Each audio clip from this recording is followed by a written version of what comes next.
Hello and welcome to Thought for November the 14th. Our readings are Ezra chapter 10, Hosea chapter 11 and Colossians chapter 2. And our thought is, I am ashamed and blush. In ancient times, every city had walls to keep out the enemies. If you know where to look, you will find remnants of them preserved in nearly every old city in England. Now the Jews' first task on returning from captivity had been to rebuild the temple. This, after hindrances lasted some years, they achieved. But their vision and their responsibility as the people of the living God was limited. It had been focused simply on rebuilding the temple. Today, in completing reading the book of Ezra, we learn that the lack of city walls had allowed easy access to another kind of enemy. And Ezra's heart is broken when he realizes this after he arrives. He makes an impassioned prayer to God about the damage this enemy had done. But it is not a physical damage. I arose from fasting, Ezra writes, with my garment and cloak torn, and fell upon my knees and spread out my hands to the Lord my God, saying, "O my God, I am ashamed and blush to lift my face to you." Chapter 9, verses 5 and 6.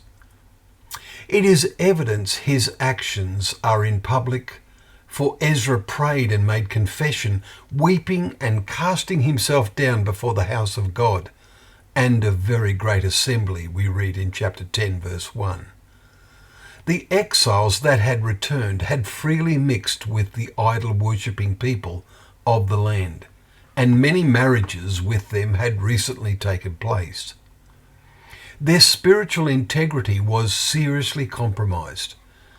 The final chapter gives great details of a great effort to change this. Now, we do not have city walls, but we need the same spiritual awareness as Ezra.